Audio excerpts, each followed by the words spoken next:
Checklist is a short film about a rideshare driver who picks up a client with an unusual list of errands. It's one of those that kind of takes you on a little roller coaster, and it's a drama with a little slash comedy in it. Where'd the inspiration for this short come from? Well, it actually came from, without spoiling it, a situation with my father. He was dealing with some issues as far as his health care. And I kind of came up with the inspiration for this short off of that situation. Because it could be anyone's situation. I mean, with healthcare today, it could be any of us going through that. Most definitely. So tell us a little bit about filming, because you had to film within Shelby County to be in the Memphis Film Prize. So tell us a little bit about the locations, because you start out at the Uber driver's work site. He's getting off work, took off the vest.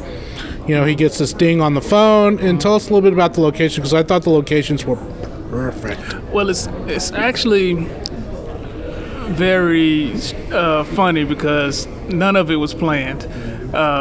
We showed up, we knew what we needed, and we literally found our locations as we went. Majority of it is in the car moving. Right. Other than the location at the house that we had already set up. Most of it is just, moving and fluid. So we really just, went as we moved along. We filmed it pretty much in that vehicle. What I really liked about it is it felt authentic to me, the characters, especially when the guy comes running out of the house and he said, "Oh shit," we all had that reaction. He just, put the thing in reverse and take off. And that was all him. That was all him on the... Tell us a little bit about being in this situation, because, you're a young person. I mean, you could be an Uber driver. We don't know that in real life, but tell us a little bit about the situation you're in this short.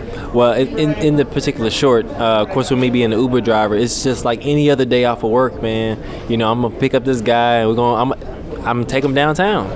Point blank, but he got a few stops to make. So that's what we do without giving out too much of it, of course.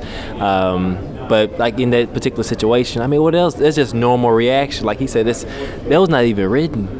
That was just, he said, man, just do your thing. He wrote, of course it's wrote that he gonna run out and I back up the car, but the rest of it, man, just... everyone was kind of laughing because we're like in that situation with you. That's how well this thing is shot. You guys are Memphis filmmakers, so talk to us about the importance of the studios and the streaming services and, people shooting commercials and music videos to come to Memphis, because Memphis is such a unique place. You got a big-ass river to the west of you. You got...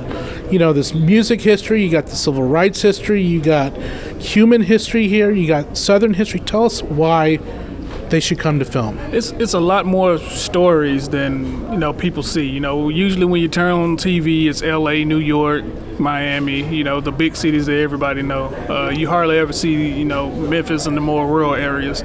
And it's, so many more stories that you can tell, especially a place like Memphis with so much history and culture here. And, that's something that I'm passionate about. It's something why, I like the Memphis Film Prize. It just brings so many people together to film here.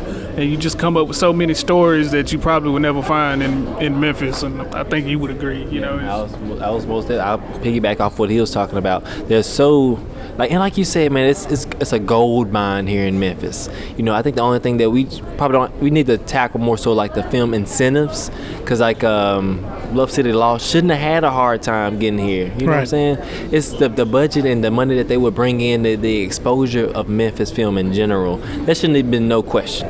But because like you said, we got all types of history. Blues. What? Elvis lives here. Why couldn't we bring something like... I ain't gonna get started, but yeah, it's most definitely what I think about it. So talk to us about the importance of the Film Prize, because the Film Prize is such a unique program. You have film festivals that give out, money, or, camera company gives out free rental for your next feature. But the Film Prize, what I'm finding out here is you guys know each other.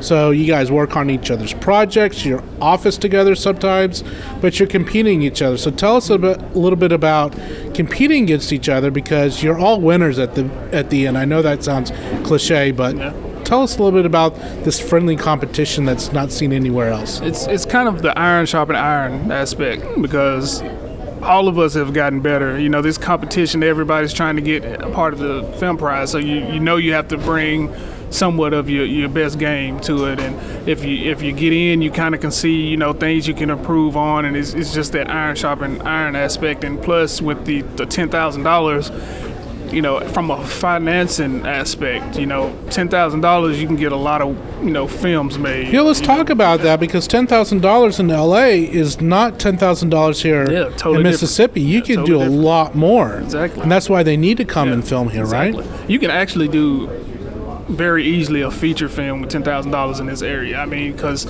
you don't have to permits for one. To my knowledge, I don't think you have to do permits unless it's on Beale Street.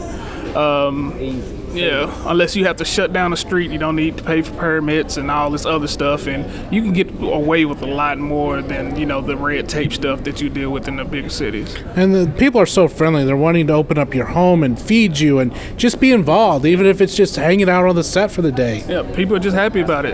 Yeah, just happy about helping and happy about film and bringing, like when Bluff City Law announced they were coming, there was so much excitement because people are so hungry for something like that here in this area. Let's talk about your Amazon deal. So tell us a little bit about your web series on Amazon and what can we expect from that?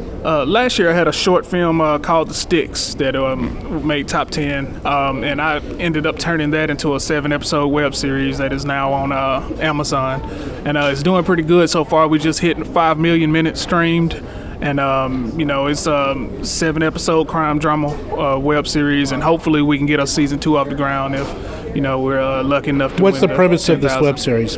It's about a rural sheriff's office dealing with drug trafficking in the county. It's just a rural, on the beat sheriff's office, very small, poor sheriff's office, and they're dealing with the upheaval of drug activity in the county. It's kind of along the lines of The Wire, but a lot more rural based. It's not as big as that, but it has a bunch of characters with their own unique stories inside of the storyline. You're a content creator, you're an actor. What's next for you guys professionally?